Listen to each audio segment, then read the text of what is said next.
할렐루야, 선한 목자가 우리를 인도하고 계십니다. 그분은 바로 우리 안에 들어오셔서 우리 영과 하나가 되셔서 지금 우리 안에서 우리를 인도하고 계십니다. 우리가 온전한 말씀을 읽을 때 정말 우리에게 담대함과 강건함을 우리 심령 안으로부터 정말 나타내시고 그리고 그뿐 아니라 우리가 삶의 문제에 접할 때 지혜가 되시는 놀라운 살아계신 능력으로 우리와 함께하고 계십니다.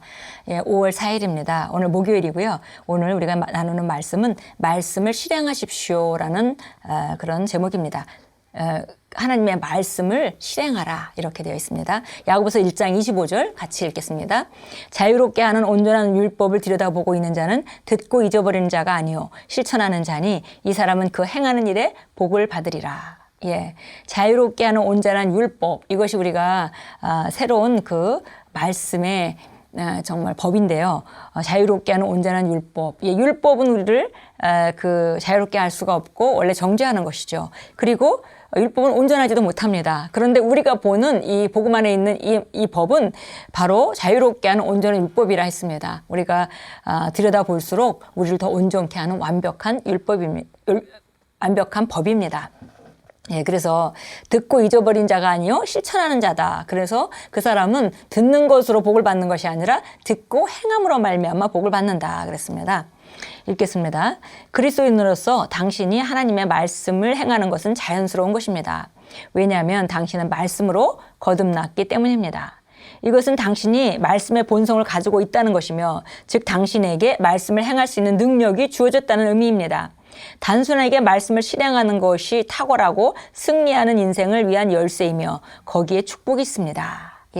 우리가 거듭날 때 우리가 썩어질 씨로 된 것이 아니고 정말 항상 있고 살아있는 하나님의 말씀으로 우리가 거듭났죠. 그래서 우리가 근본적으로 말씀의 본성을 가지고 있다는 것이고요. 그러니까 말씀이 우리 심령 안에 들어오면 우리는 자연스럽게 말씀으로 행할 수 있는 능력이 주어지는 것은 당연한 것입니다. 그래서 단순하게 말씀을 실행하는 것이 탁월하고 승리한 인생을 살아가는 열쇠다 그랬습니다. 그리고 바로 그 축복이 그곳에 있습니다.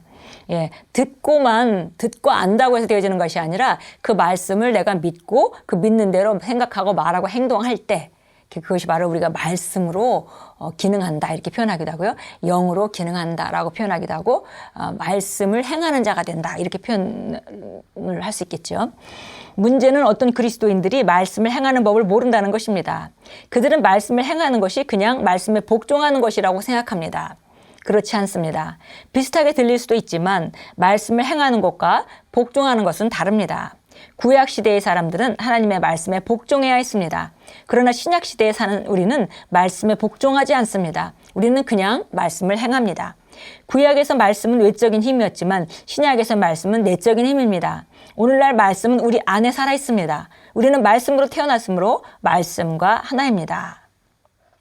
그래서 우리가 구약의 말씀에 복종하는 것, 그러면 말씀에 복종하는 것과 말씀을 행하는 것과 무슨 차이가 있냐 이렇게 여기 말씀하고 있습니다. 그래서 말씀을 복종하는 것은 밖으로부터의 그 접근을 이제 말합니다. 그래서 율법은 내가 마음에 맞지 않아도 마음으로 그걸 동의하고 싶지 않아도 율법에 내 몸을 복종시켜서 그걸 행해야 되는 거죠. 밖으로 행해야 되는 것입니다. 그것은 말씀에 복종하는 것인데요.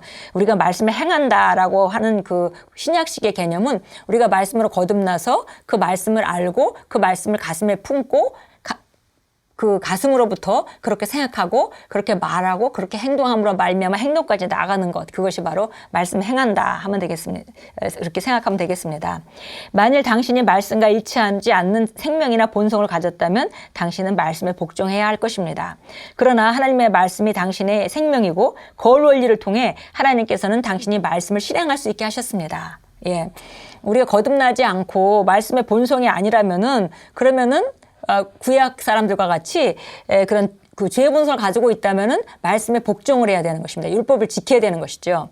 그러나 우리가 그 하나님의 말씀으로 거듭났고 내 그 본질이 바로 우리 생명의 근원이라고 우리가 그렇게 믿는다면은 거울 원리를 통해서 하나님께서 우리가 말씀을 실행할 수 있도록 이미 만들어 놓으셨습니다.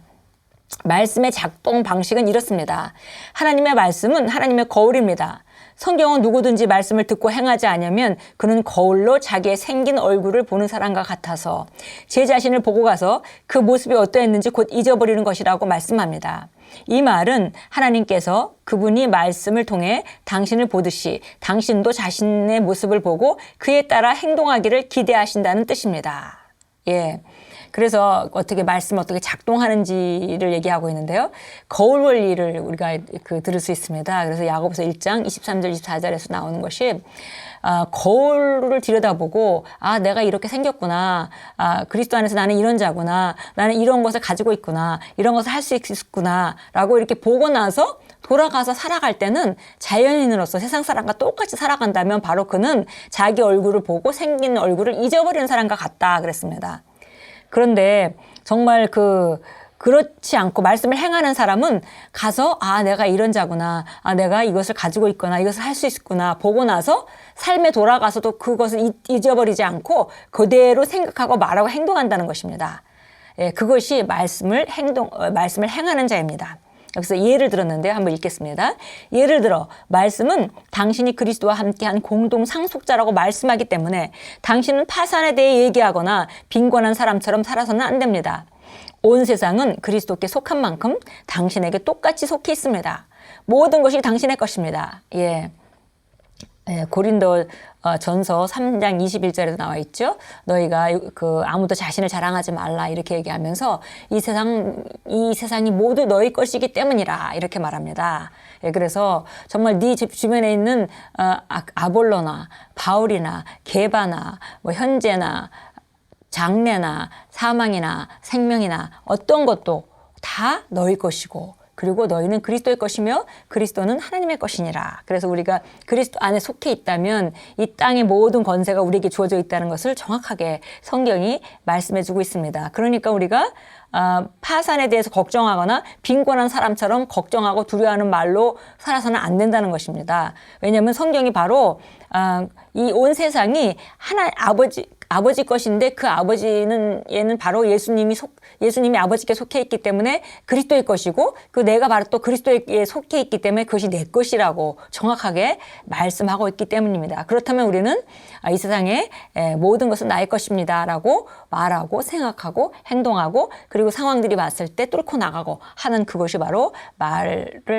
말씀을 행하고 사는 그런 삶입니다. 당신의 느낌이나 상황과는 상관없이 이 진리를 확증하고 그에 따라 행동하십시오. 말씀을 듣고 믿는 것에 그치지 않고 그 말씀대로 행할 때 복을 받습니다. 영으로부터 나오는 믿음의 반응이 말씀에 창조하는 능력을 활성화시키며 그것이 당신의 인생을 영광에서 영광으로 변모시킵니다. 예, 그래서 말씀에서 보고 똑같은 것을 마음으로 믿고 입으로 선포하고 그렇게 생각하고 말하고 행동하면서 나아갈 때 우리 삶이 세상을 다루는 능력이 증가해서 영광으로 나타나게 된다는 것입니다. 그러니까 영으로부터 나오는 믿음의 반응, 말씀을 우리가 영으로 받게 되면 거기서 믿음이라는 게 창출되죠. 그래서 믿음의 반응을 따라서 우리가 마음으로 믿는 것을 입으로 말하고 그렇게 생각하고 그렇게 행동할 때 바로 창조하는 능력이 활성화되어서 삶의 그런 나타남이 증가하는 것을 경험하고 살아가게 되는 것입니다. 그렇게 우리는 우리 인생을 영광에서 영광으로, 능력에서 능력으로 변모시키고 우리가 삶을 다루는 탁월한 능력이 증가됨으로 말미암아 우리 삶은 놀랍게 변하게 됩니다. 야고보서 1장 한번 23절, 24절 읽어보겠습니다. 야고보서 1장 23절, 24절 읽겠습니다. 오늘은 25절인데요. 바로 그 전 두 절을 읽습니다. 누구든지 말씀을 듣기만 하는 자가 되고 행하는 자가 되지 않는 사람은 거울로 자기의 타고난 얼굴을 보는 사람과 같으니 이는 그가 자기를 보고는 가서 즉시 자기가 어떻게 생겼는지를 잊어버림이라. 그러나 자유의 온전한 법을 주시하고 그 안에 계속 머물러 있는 자는 듣고 잊어버리는 자가 아니라 오히려 실행하는 자니 이 사람은 그 행실로 복을 받으리라. 그래서 듣기만 하고 그대로 그것을 심령 안에서 그것을 붙들고 그렇게 생각하고 그렇게 말하고 그렇게 행동함으로 나타내는 자는 행하는 자고, 만약에 듣고 그런 과정, 그렇게 생각하고 그렇게 말하는 과정들을 놓치게 되면은 그 사람은 듣고 잊어버린 자가 되는 것입니다. 예, 고린도후서 3장 18절입니다. 예, 거울 원리 얘기하고 있죠. 잘 아는 고린도후서 3장 8절입니다. 18절입니다. 같이 읽겠습니다. 그러나 수건을 벗은 얼굴로 보는 것 같이 주의 영광을 유리를 통해 보는 우리 모두는 주의 영으로 말미암은 것 같이 영광에서 영광에 이르는 똑같은 형상으로 변모되느니라. 예, 킹제임스 성경에서 유리라고 번역을 했는데 또 다른 성경에서는 거울이라고 번역을 했죠. 그래서 수건을 벗은 얼굴로 보는 것 같이 주의 영광을, 주님의 영광이 들어있는 걸 우리가 들여다본다는 거죠.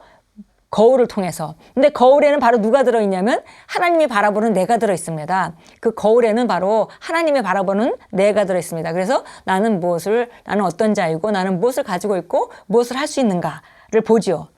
계속 보다 보면 우리 모두는 주의 영으로 말미암은 것 같이, 예, 성령으로 말미암아 영광에서 영광으로 이르는 똑같은 형상으로 변모되느니라. 그래서 그렇게 내가 거울을 통해서 내가 누구인지를 계속 바라보게 되면 그러면은 성령님이 역사로 말미암아 내게 무슨 변화가 일어난다는 것입니다. 그 변화는 바로 영광에서 영광으로 점점점 능력이 증가해서 나타남이 증가하고, 그래서 똑같은 형상은 뭐랑 똑같은 현상일까요?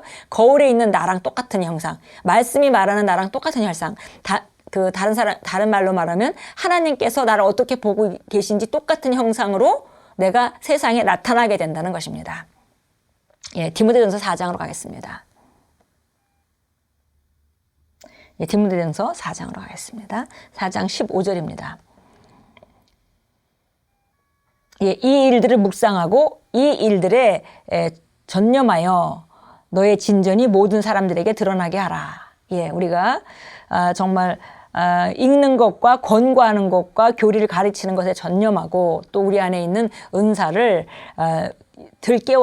흔들어 깨워서 이 일을 지속할 때에 또 이 일에 전념할 때에 우리는 모든 사람에게 우리가 진전이 드러납니다. 그래서 우리가 세월이 좀 지나서 한 몇 개월이나 혹은 1년 후에 만난 사람이 당신 많이 변했네요. 어떻게 그렇게 됐어요? 라는 말을 듣게 된다는 것입니다.